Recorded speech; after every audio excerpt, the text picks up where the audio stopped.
बहुजन हितकारणी सभा यांच्या वतीने आयोजित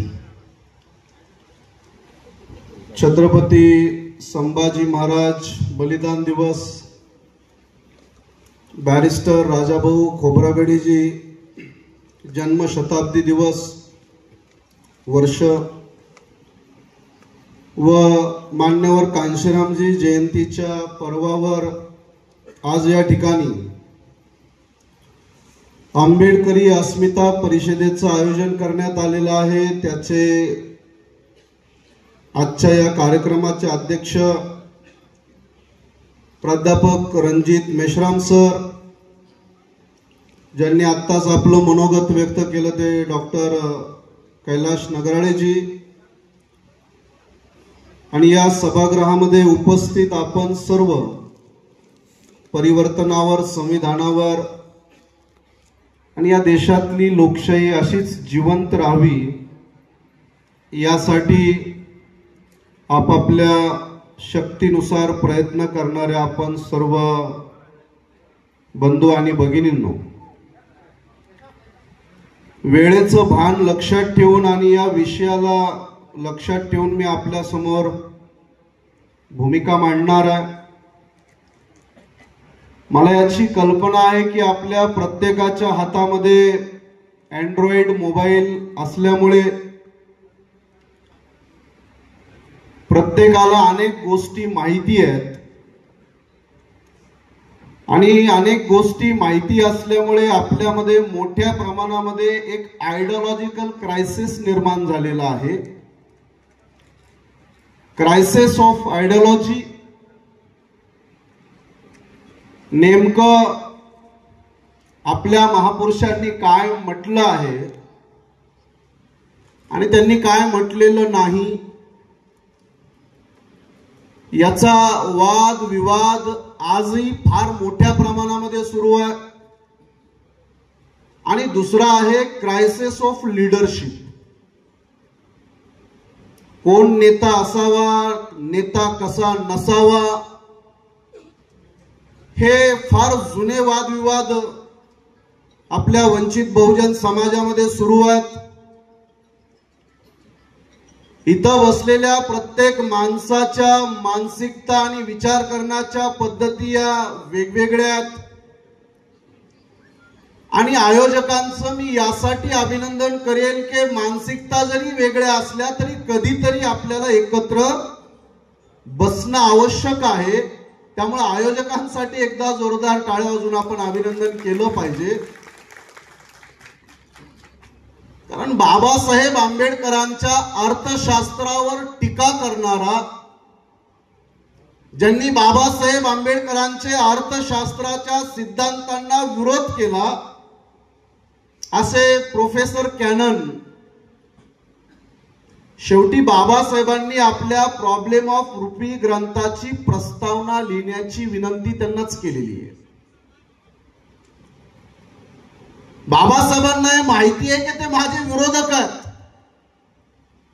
आणि त्यांच्या अर्थशास्त्राच्या सिद्धांताचा जो व्यक्ती विरोध करतो त्याच व्यक्तीच्या हातून बाबासाहेब आंबेडकरांनी आपल्या पुस्तकाची प्रस्तावना जर लिहून घेतली असेल तर आपल्याला बाबासाहेब आंबेडकरांच्या कार्यपद्धतीची थोडीशी कल्पना यायला हवी। जी मोदी आणि अमित शहा आणि RSS ची मानसिकता आहे, आपल्या विरोधातलं टीका टिप्पणी क्रिटिसिझम, आपल्यामध्ये कुणी दोष दाखवल्यानंतर ते बिलकुल ऐकायचे नाही अशी एक मानसिकता, ही काय फक्त हिंदुत्ववाद्यांमध्ये आहे का?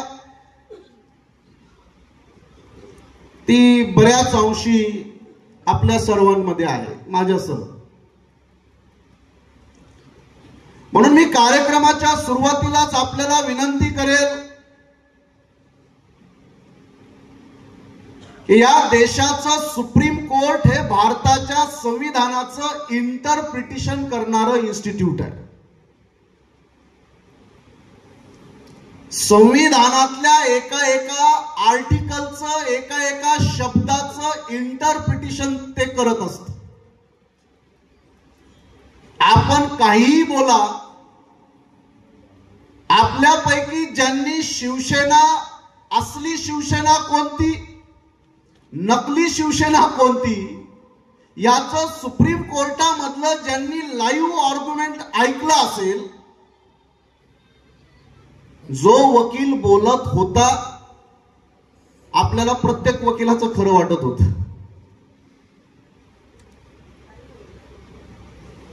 हे आर्ग्युमेंट ऐकत असताना आपण जेव्हा एखादी बाजू ऐकतो, एखादं लॉजिक ऐकतो, तेव्हा आपल्याला ते प्रथम दर्शनी खरं वाटतं. पण जेव्हा दुसरी बाजू समोर येते तेव्हा दुसरीही बाजू आपल्याला खरी वाटते. या सगळ्या प्रक्रियेमध्ये माणसं अतिशय गुंतलेले आहेत, कन्फ्यूज मेंटॅलिटी मध्ये आहेत. आणि खास करून मी दोन शब्द प्रयोग करतो की फसलेले आणि खचलेले आहेत. अस्मिता परिषद घेत असताना मी आपल्याला हे मुद्दाम सांगणं गरजेचं आहे, माणसं बाहेरून काय बोलतात त्यापेक्षा त्यांच्या अंतर्मनामध्ये नेमकं काय सुरू आहे. आणि अंतर्मनातून आपल्याला माहिती आहे की अनेक लोक खाजगीमध्ये फसलेले आणि खचलेले आहेत. आता फसलेले आणि खचलेले माणसं परत नव्यानं काहीतरी उभं करतील का? आणि इथं बसलेल्या आपल्यातल्या अनेक लोकांना ज्या उद्देशानं आपण इथं एकत्र आलो आहोत, तुकाराम महाराज म्हणतात की जिथे तुटला संवाद तिथे आपलाची वाद आपणाशी. माणूस आपलाच माणूस आपल्याशी वाद का घालतो? कारण आपला संवादच नाहीये.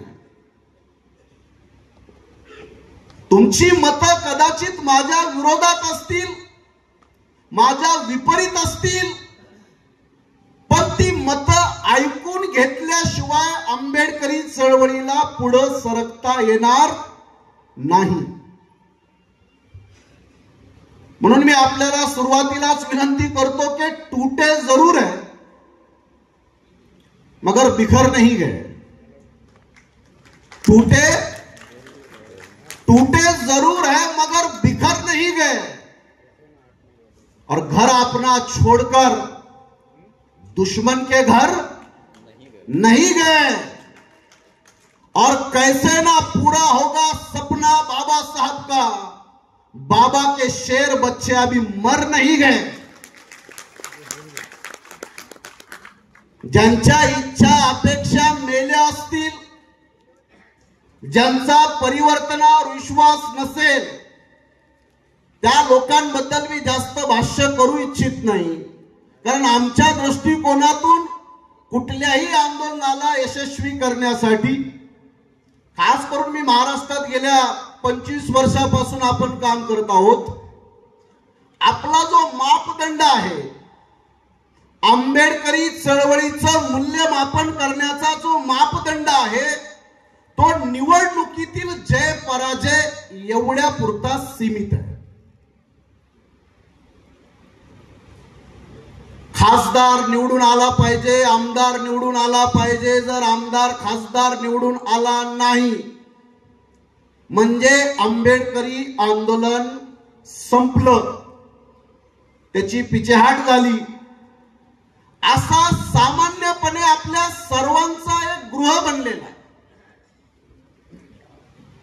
म्हणून मला हे महाराष्ट्रात अनेक ठिकाणी हे सातत्यानं मांडण्याची आता आवश्यकता निर्माण झालेली आहे.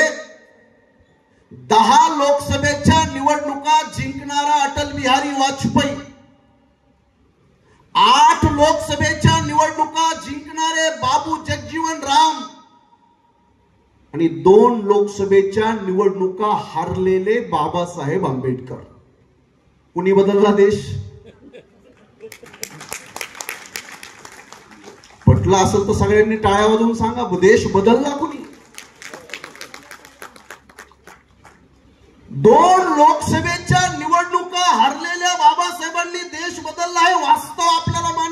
फक्त हात वडी करून सांगा मला.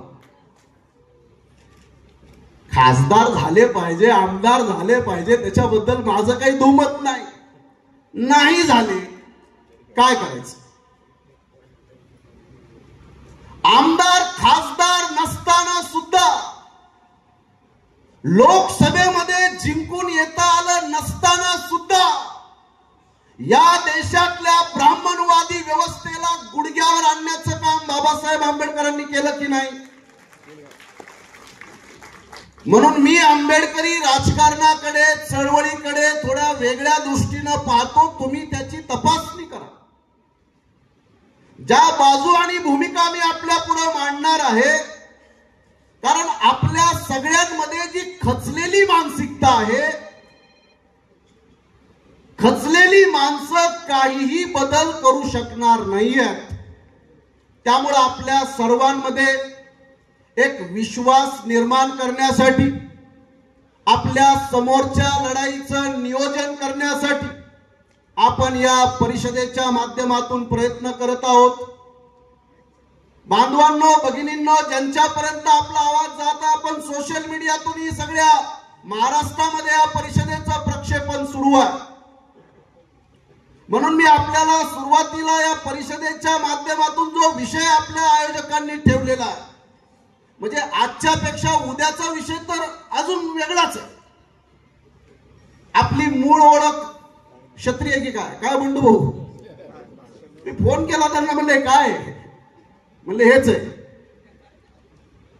मला सुरुवातीला असं वाटलं उद्या जे आपले मार्गदर्शक येणार आहेत, आपले लक्ष्मण यादवजी, यांच्या वतीने काही ते रिसर्च स्कॉलर आहेत, त्यांनी काही तो सुचवला की काय.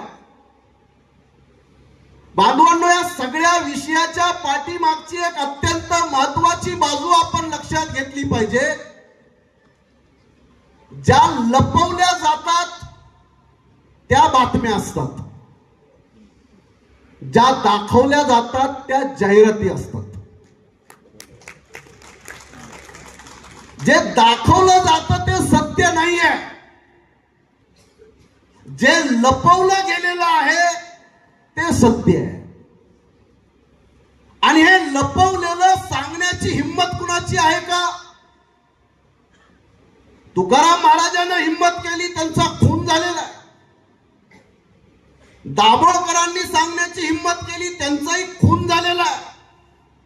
शिवाजी महाराजांनी काम केलं, त्यांना झेंडूच्या फुलामध्ये विष दिलं, त्या झेंडूच्या फुलाचा सुगंध घेताना त्यांचा खून झालेला आहे.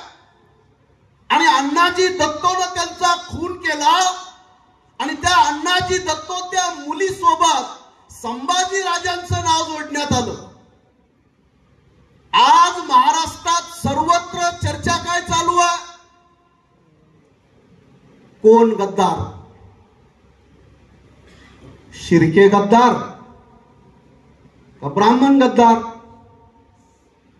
एकनाथ शिंदे गद्दार का अजित पवार गद्दार? इत्र तत्र सर्वत्र चर्चा फक्त गद्दार कोण. आणि त्या बिचाऱ्या कुणाल कामरानं त्याच्यावर काहीतरी एक सटायर कविता केली. ही आपल्या देशातली लोकशाही आहे. उद्धव ठाकरे, आदित्य ठाकरे गेल्या 3 वर्षापासून रोज त्या बावळट एकनाथ शिंदेला रोज गद्दार म्हणतात. हिम्मत आहे का त्यांची मातोश्री तोडायची? जो यांना रोज गद्दार म्हणतो त्यांच्या पुढे ढुंगणात शेपूट घालून बसायचं. ते 40-42 किलोचा एक नेता आहे, जरांगे पाटील.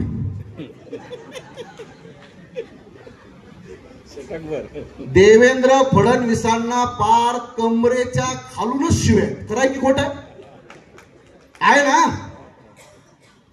लावा ना त्याला, हात लावा. लावू शकता का? मी यासाठी बोलतो की ज्यांच्या पाठीमाग जनशक्ती असते त्यांच्याकडे वाकड्या डोळ्यानं पाहण्याची हिम्मत या देशात होत नाही.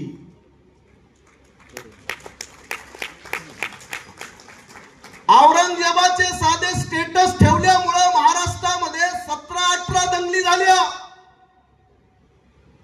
16 पेक्षा जास्त मुसलमानांची पोरं पोलिसांनी गोळ्या घालून मारली मागच्या वर्षी. या आरएसएस आणि भाजपानं त्या मेलेल्या औरंगजेबाला कबरीमधून बाहेर काढलं. त्या औरंगजेबाला परत त्या कबरीमध्ये दफन करणारा नेता बाळासाहेब आंबेडकर.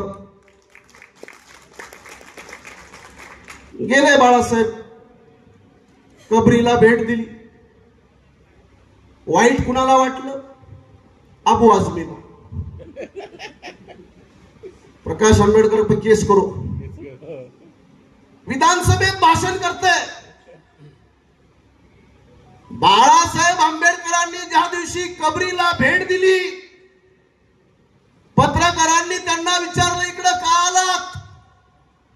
त्यांनी एकच शब्द बोलले, जयचंद शोधा.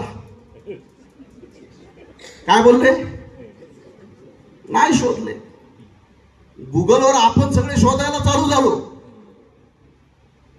जेव्हा आम्ही सांगितलं की जयचंद शोधा, एक माणसानं जयचंद शोधायची हिम्मत केली नाही. पण जेव्हा छावा चित्रपट रिलीज झाला, त्याच्यात गणू आणि कानू शिर्केचे तोंड दाखवले. बायकोचा भाऊ कुठं कुठं ठेवू हे आम्ही नाही म्हणत. इतिहासामध्ये सत्य की असत्य मी त्याच्याही आता वादामध्ये पडणार नाही. पण जेव्हा आम्ही सातत्यानं सांगत आहोत की जयचंद शोधा, हे 25 नोव्हेंबर 1949 ला या देशाला संविधान समर्पित करताना बाबासाहेब आंबेडकरांनी केलेल्या ऐतिहासिक भाषणात बाबासाहेब म्हटले होते. कोण आहे जयचंद? कोण आहे दहार? या देशातले गद्दार कोण? गद्दारांच्या इतिहासाची समीक्षा चालू असताना मी आपल्याला विनंती करतो, मी इतकी माणसं पाहिली आहेत, अक्षरशः डोळ्यात पाणी, की बाळासाहेब ठाकरेने यांना आमदार केलं, मंत्री केलं, मुख्यमंत्री केलं, गद्दार झालं. शरद पवारांनी यांना अमकं केलं, टमकं केलं, गद्दार झाले. महाराष्ट्राची आजची परिस्थिती इतकी बिकट झालेली आहे की आमच्या महिला भगिनी बसल्या आहेत, लहान मुलाला आई लावते हगीज, दर तासाला 2 तासाला तपासणी करते की बाळानं शी केली का, बाळानं सू केली का. आपल्या महाराष्ट्रात आपल्याला सुद्धा दर तासाला तपासण्याची वेळ आली. कोणता नेता कोणत्या पक्षात गेला, कोण कधी कुठं जाईल, कोणाच्या कोलांट्या उड्या कुठं सुरू असतील, अशी महाराष्ट्रातली वर्तमान परिस्थिती आहे. बांधवांनो, मी हे सगळं बोलत असताना मला याचं भान आहे, लोकशाही ही लोकशाही कुणाल कामरा सारख्या एका स्टँडअप कॉमेडियनचं जाऊन स्टुडिओ फोडते. ही लोकशाही एखाद्या स्टँडअप कॉमेडियन आणि ज्यांच्या पाठीमागं पाठबळ नाहीये, तुमचे सगळे कायदे, तुमची सगळी लोकशाही, तुमचे कठोर निर्णय हे कोणावर चालतात? बुलडोजर. याच नागपूर मधल्या मुस्लिम पोरांच्या घरावर बुलडोजर चालतात. पण प्रशांत कोरटकरला हात लावण्याची हिम्मत महाराष्ट्राची पोलीस करत नाही.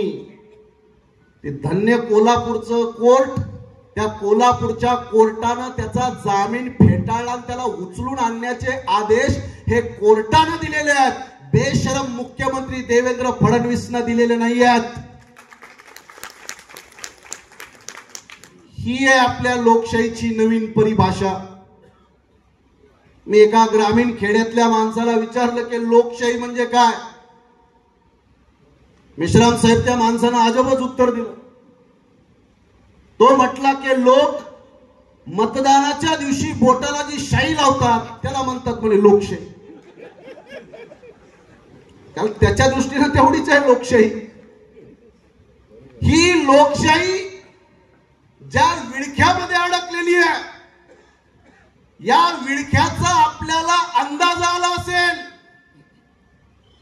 लोकशाहीच्या ताकदीचं मी महाराष्ट्रातलं एक दोन महत्वाचे उदाहरण देऊ इच्छितो. लोकशाही ताकद नाही असं नाहीये. मी मनोज जरांगे पाटलाचे आंदोलन पाहिले. मुख्यमंत्री ज्यूस घेऊन त्यांच्या पुढे उभा होता. पाटील साहेब ज्यूस प्या, तुमच्या पाया पडतो. तेही असं माणूस वाशीमध्ये गेलं आणि सगळीकडे पेढे वाटत उभं राहिलं. जसे पेढे संपले त्यानं परत घोडे काढले. ही व्यवस्था जरांगे पाटलाच्या वजनाला आणि उंचीला घाबरत नाही. त्यांच्या आंदोलनामध्ये ज्या लाखो लोकांनी सहभाग नोंदवला त्या लाखो लोकांच्या दहशतीला ही ब्राह्मणवादी व्यवस्था दचकते. हे पहिल्यांदा आपण या लोकशाहीमध्ये समजून घेतलं पाहिजे. महाराष्ट्रामध्ये दुसरी घटना आपल्या डोळ्याच्या समोर घडली आहे. बाबासाहेब आंबेडकरांच्या संविधानाचं जेव्हा शिल्प तोडलं जातं, त्या शिल्प तोडणाऱ्यांच्या विरोधात जेव्हा परभणीमध्ये मोठं आंदोलन केलं जातं, त्या आंदोलनामध्ये एका सोमनाथ नावाच्या मुलाचा पोलिसांच्या कोठडीमध्ये खून केला जातो. ही घटना आपल्या सगळ्यांना माहिती आहे. पण आपण जरा थोडा फरक याच्यामध्ये करणं गरजेचं आहे. संतोष देशमुख यांची जी हत्या आहे ही एका निर्दयी माणसानं केलेली हत्या आहे. संतोष देशमुखचा खून एका माणसानं केला. पण सोमनाथ सूर्यवंशीचा खून माणसानं केलेला नाही. सोमनाथ सूर्यवंशीचा खून हा राज्यानं, स्टेटनं आणि सरकारनं केलेला खून आहे. सोमनाथ सूर्यवंशीचा खून माणसानं केलेला नाही, हा स्टेटनं केलेला खून आहे, राज्यानं केलेला खून आहे. आणि त्याच्या न्यायाचं आंदोलन आपण सगळी माणसं चालवत असताना आज जी आपल्या सर्वांच्या समोर अतिशय बिकट परिस्थिती आहे, नांदेड मधल्या अक्षय भालेरावचा खून असेल, सोमनाथ सूर्यवंशीची हत्या असेल, या प्रकरणामध्ये मी वकील म्हणून त्याच्यामध्ये मी सहभागी आहे. या सगळ्या प्रकरणामध्ये आम्ही महाराष्ट्रभर एक अतिशय भयंकर वातावरण जे सुरू आहे, जो नेता मोठा आहे त्याच्या पाठीमागे लावली जाते ईडी, सीबीसीआयडी आणि तुमच्या माझ्या सारख्या लोकांच्या पाठीमागे लावली जाते पोलीस. पोलिसांना हाताशी धरून महाराष्ट्रातले तुमच्या माझ्या सगळ्यांचा आवाज चिरडण्याचा जो अतिशय भयानक दडपशाहीचा प्रकार सुरू आहे आणि या पोलिसांना हाताशी धरून महाराष्ट्रामध्ये थैमान घातला जातोय. आंदोलन करणाऱ्या आंदोलकावर अतिशय गंभीर प्रकारचे गुन्हे दाखल केले जातात. हे इतक्यापर्यंत आपल्याला ठीक आहे.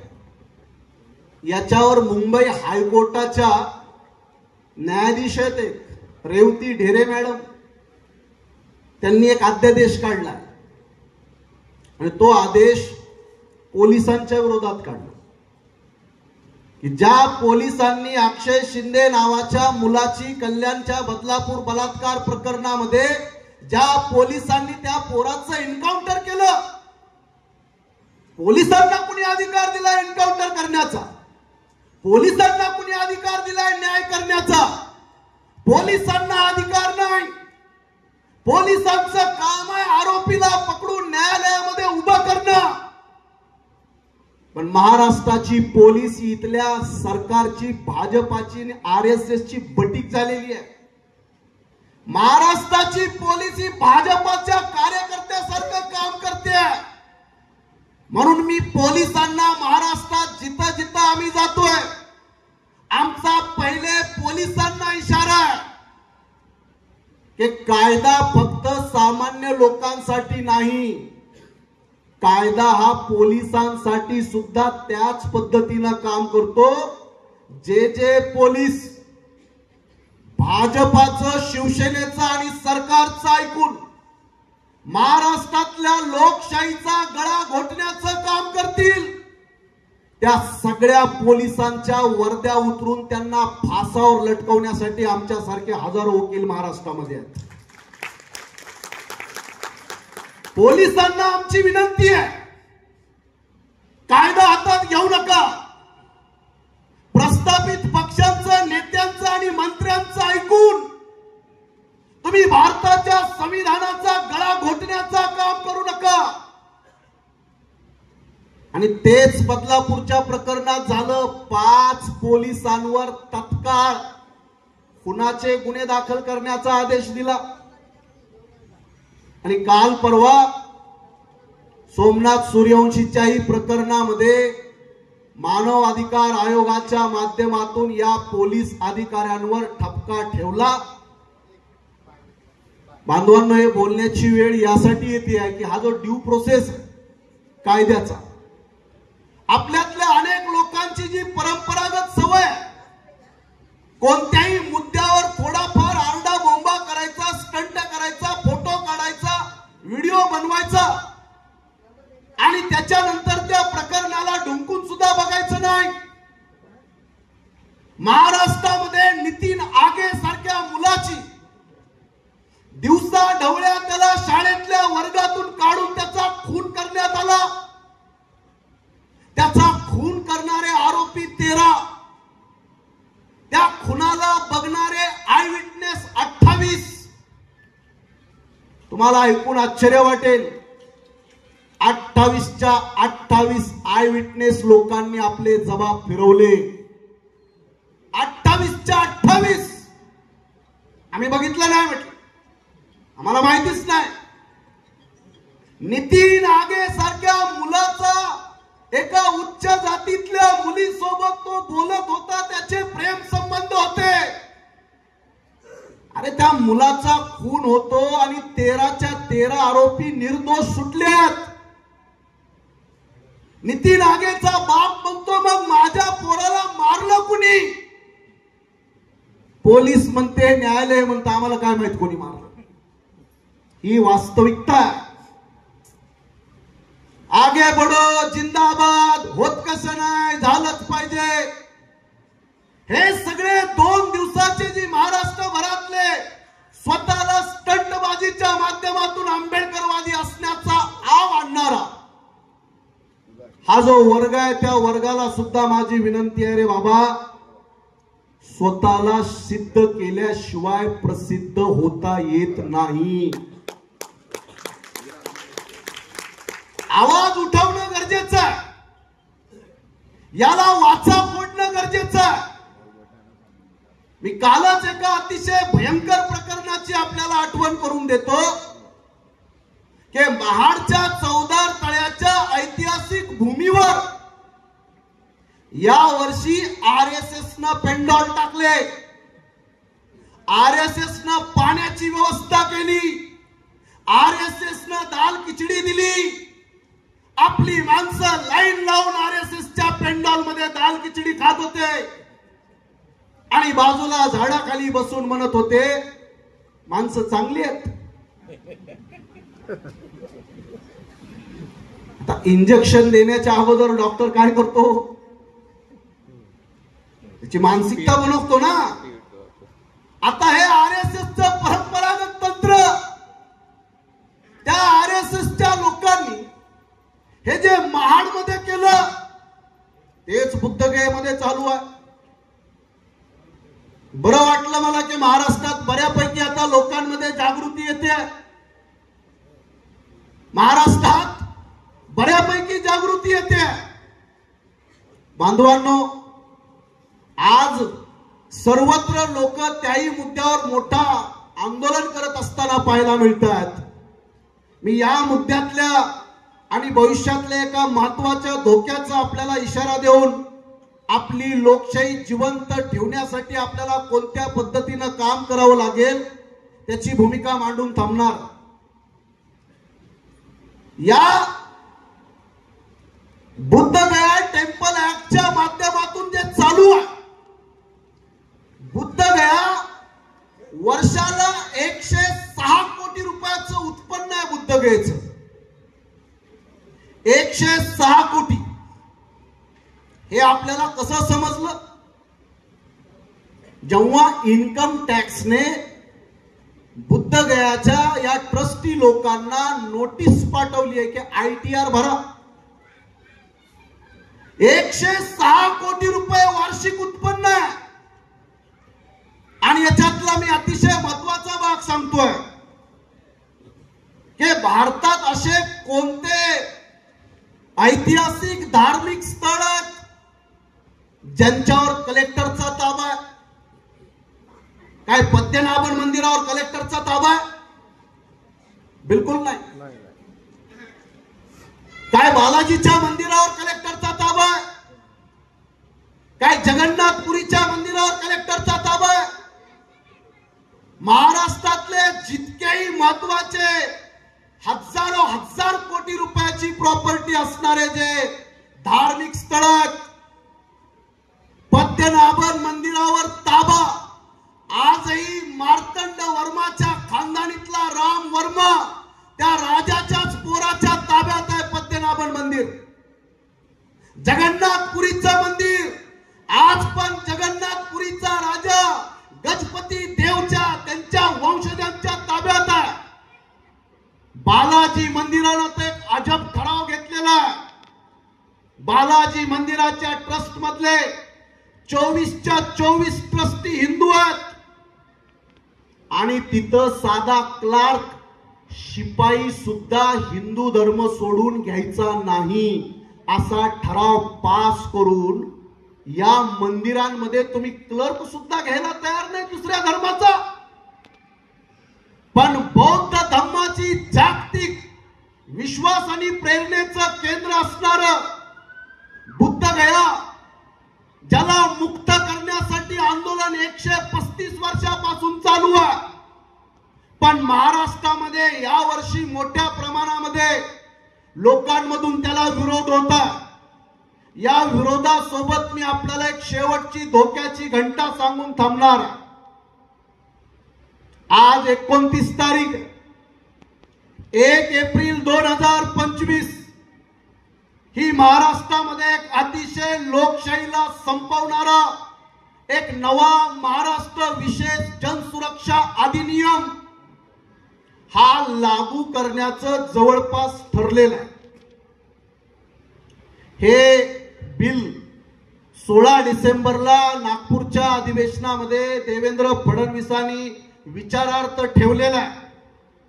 1 एप्रिल पर्यंत त्याच्या विरोधातल्या आपल्या सगळ्यांना सूचना मागवलेल्या आहेत। जे आपण डेमोक्रेसी म्हणतोय, जे भारताच्या संविधानाच्या आर्टिकल 19चा आपण एकमेकांना हवाला देतो, त्या भारताच्या आर्टिकल 19ला पूर्णपणे रद्दबातल केल्यासारखा एक नवीन कायदा महाराष्ट्रात येतो आहे। आणि दुर्दैवाने ते कायदा रोखण्यासाठी आपल्याकडे स्वतःचे हक्काचे आमदार नाही आहेत। शेवटी कायदे विधिमंडळात बनतात आणि विधिमंडळातले कायदे जर हाणून पाडायचे असतील तर आपल्याला पर्यायानं लाखो लोकांचा विरोध दर्शवल्याशिवाय हा येणारा कायदा त्याच्यातल्या सगळ्या मी बारीक सारीक गोष्टीमध्ये जात नाही। मी एवढंच सांगतो की या कायद्यानुसार तुमच्या माझ्या सारख्या सरकारच्या विरोधात आरडा बोंबा करणाऱ्या लोकांवर 7 वर्ष जेलमध्ये डांबणे आणि 5 लाख रुपयाचा दंड करणे अशा प्रकारचा सक्तीचा आणि कृती करणारा नाही, विचार सुद्धा केला. एकमेकांना तुम्ही जर चुकून बोललात, तुमचा विचार जरी असा असेल तरी तुम्हाला 7 वर्ष जेलमध्ये डांबणारा, सरकारच्या आणि व्यवस्थेच्या विरोधात तुमच्या सगळ्यांचा गळा घोटणारा एक अतिशय भयानक कायदा या महाराष्ट्रामध्ये लागू होण्याच्या तयारीमध्ये, कदाचित येणाऱ्या हिवाळी अधिवेशनामध्ये हा कायदा महाराष्ट्रात लागू होण्याची दाट भीती आहे. त्यामुळे आपल्या सर्वांना माझी विनंती असेल की आपण सगळ्यांनी या लोकशाहीला जिवंत ठेवण्यासाठी जो आवाज उचलणारा, विरोध दर्शवणारा जो आपल्याला संविधानिक अधिकार आहे, त्याच अधिकाराला संपवणारा कायदा भाजप आणि RSS लागू करणार आहे. याला मोडून काढण्यासाठी सुद्धा जनतेमध्ये तितक्याच ताकदीच्या परिवर्तनाची आणि त्यांच्या प्रबोधनाची आवश्यकता आहे. गाणे होतील, आंबेडकर जयंत्या होतील, प्रबोधनकार येतील, भाषणं होतील, पण आपल्या सगळ्यांना मी आंबेडकर जयंती निमित्त विनंती करेल की आपण सगळे आंबेडकर जयंतीमध्ये असताना भारतीय जनता पार्टी अशा प्रकारचा कायदा लागू करू शकते. त्यामुळे आपण सर्वांनी या युद्धामध्ये पक्ष, नेता, विचारधारा या सगळ्यांच्या पलीकडे उठून आपल्याला याचा अतिशय प्रखरपणे विरोध करावा लागेल. मी हे बोलत आहे, याला आपली सहमती असेल तर जागेवर फक्त हात वर करून तुम्ही सहमती दर्शवा. बांधवांनो, भगिनींनो, आपल्या सर्वांना अध्यक्षीय समारोह आदरणीय ज्येष्ठ नेते मेश्राम साहेबांचा ऐकायचा असल्यामुळे मी अधिकचा वेळ न घेता आपल्या सर्वांना एक महत्वाची विनंती करून थांबतो, कारण परिस्थिती अतिशय बिकट. एक शायर म्हणतो कि खाली बैठे हो तो एक काम मेरा कर दो ना, खाली खाली बैठे हो तो एक काम मेरा कर दो ना, मुझको कोई अच्छा सा जख्म अता कर दो ना, मुझको कोई अच्छा सा जख्म अता कर दो ना, ध्यान से पंछियों को देते हो दाना पानी, ध्यान से पंछियों को देते हो दाना पानी, इतने अच्छे हो तो उसे पिंजरे से आजाद कर दो ना.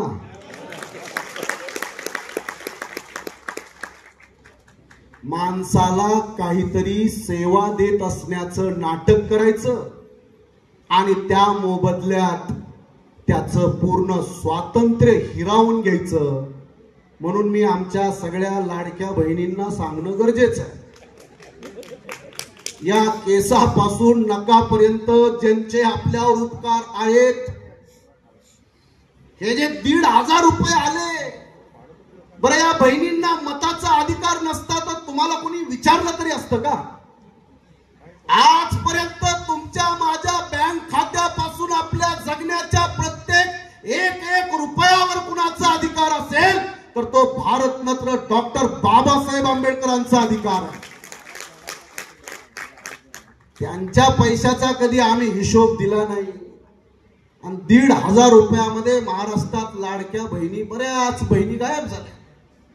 म्हणून आपल्या सगळ्यांना माझी विनंती असणार की खऱ्या अर्थानं लोकशाही वाचवायची असेल तर एक महत्वाचा विचार आपण घेऊया. कारण आम्हाला इतिहासातलं एकमेव उदाहरण आपल्याला समजत असेल की या देशातल्या ब्राह्मणवादी राजांनी फक्त एकटा औरंगजेबच क्रूर होता असं नाही, या देशातल्या महिलांना स्तन झाकण्यासाठी ब्रेस्ट टॅक्स लावणारा सगळ्यात नीच राजा हा एका ब्राह्मण समाजातला होता, मार्तंड वर्मा. त्या मार्तंड वर्माचे कुणी वाबडे काढले का? या देशातल्या हजारो बौद्ध भिक्षूंच्या कत्तली करून इथला बौद्ध धम्म संपवणाऱ्या मिहिरकुल पुष्यमित्र शुंगापासून राजा शशांक पर्यंत या ब्राह्मणवादी राजांना कुणी नीच बोललं का? या देशातल्या जैन मुनींना उकळत्या तेलामध्ये टाकून हजारो जैन मुलींच्या कत्तली करणारा राजा शशांक, सुंदर पांड्या या ब्राह्मणवादी राजांच्या नीचतेचा आपल्या आपल्या देशात कुणी पाडा वाचणार नाही. इथल्या करोडो लोकांना जमिनीवर थुंकण्याचा सुद्धा अधिकार न देणाऱ्या हरामी नीच प्रवृत्तीच्या पेशव्यांच्या नालायकपणाचा कुणी पाडा वाचणार नाही. त्यामुळे अशा अनेक लोकांचे नकाब फाडण्याची गरज आहे. मी आपल्या या अस्मिता परिषदेच्या माध्यमातून आपल्या सर्वांना विनंती करेल की भविष्यामध्ये अनेक मोठे युद्ध आपल्याला लढायचे आहेत आणि सगळे आंदोलन हे जर रक्त मागत असतील, घाम मागत असतील, बलिदान मागत असतील, कुर्बानी मागत असतील, कोणताही बदल हा फुकट झालेला नाही. फुकट्यांनी कधी बदल केलेला नाही. हे बदल घडवण्यासाठी नक्कीच एका पिढीला कुर्बानी देण्याच्या तयारीमध्ये राहावं लागेल आणि ती पिढी आपण या येणाऱ्या काळात घडवूया हीच अपेक्षा या निमित्तानं करतो आणि थांबतो. जय भीम, जय संविधान.